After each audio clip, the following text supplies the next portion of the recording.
Hello everyone, नमस्ते अनि स्वागत छ हजुरहरूलाई हिमालय किचनमा। आज म हजुरहरूको लागि लिएर आएको छु गुन्द्रुकको झोलको रेसिपी।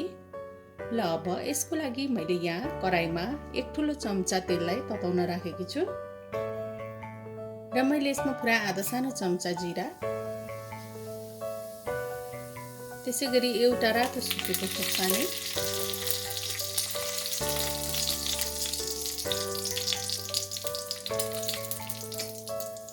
र यति बेला भएपछि मैले 1 घण्टा अगाडिदेखि भिजाएर राखेकी छु। यहाँ 2 ठुलो चम्चा जति गुन्द्रुकलाई लिएको छु।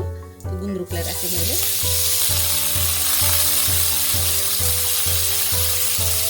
थोरै नुन राखेँ मैले यसमा।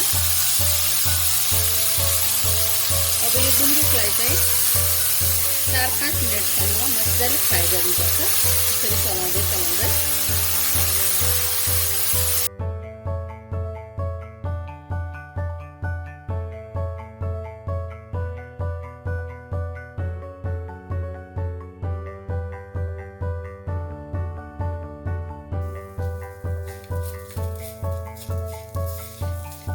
ल अब गुन्द्रुक यतिको फ्राई भएपछि मैले यसमा राखेँ आधा सानो चम्चा बेसार,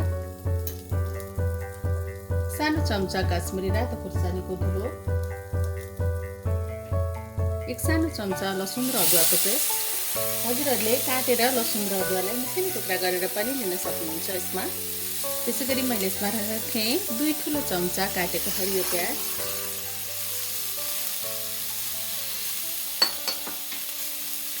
अब यसलाई चलाइदिउँ।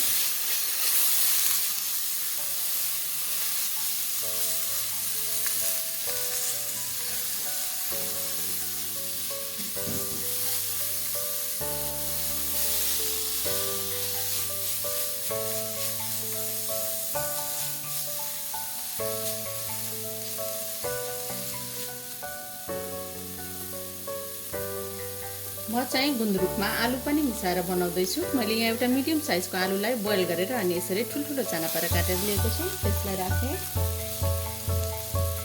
थोरै नुन राखेँ मैले, चलाइदिउँ।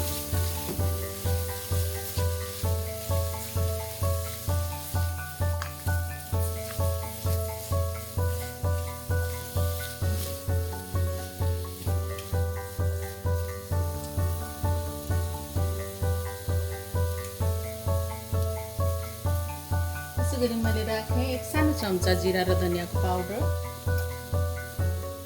फेरि चलाइदिएँ मैले।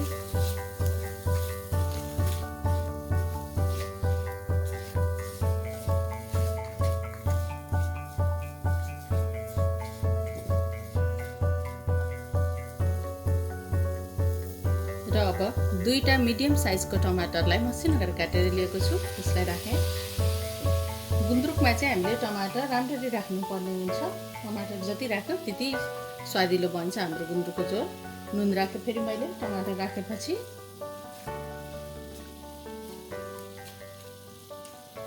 टमाटरलाई चाहिँ म यसरी साइडमा राख्दैछु र थोरै पानी राखेँ मैले यसमा।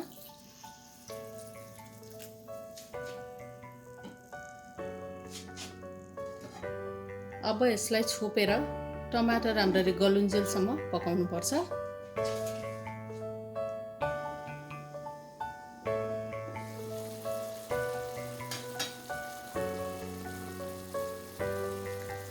ल अब टमाटर राम्ररी गलिसकेको छ। यसलाई म यसरी म्यास गर्छु अलिअलि। आलुलाई पनि म हल्का म्यास गरिदिन्छु।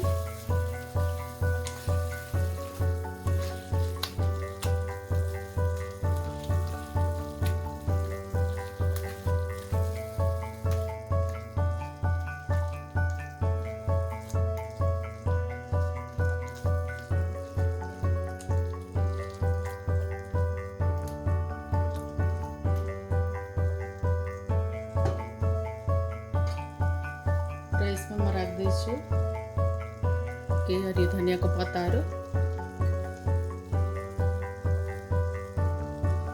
र मैले यसमा राखेँ आधा लिटर जति पानी।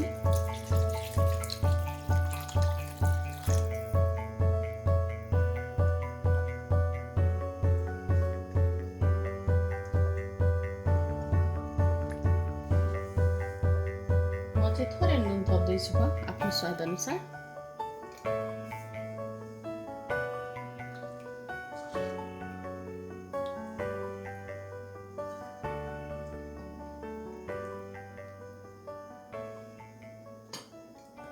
अब फेरि यसलाई छोपेर 10-15 मिनेट जति उमाल्नु पर्छ।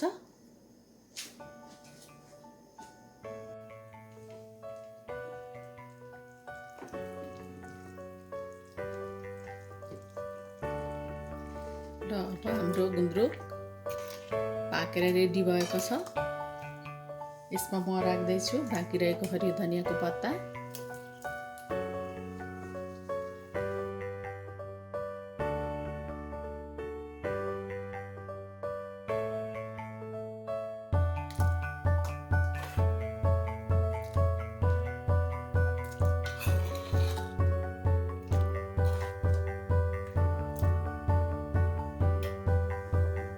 ल अब यसरी हाम्रो तातो तातो गुन्द्रुक र आलुको झोल चाहिँ खानको लागि रेडी भएको छ।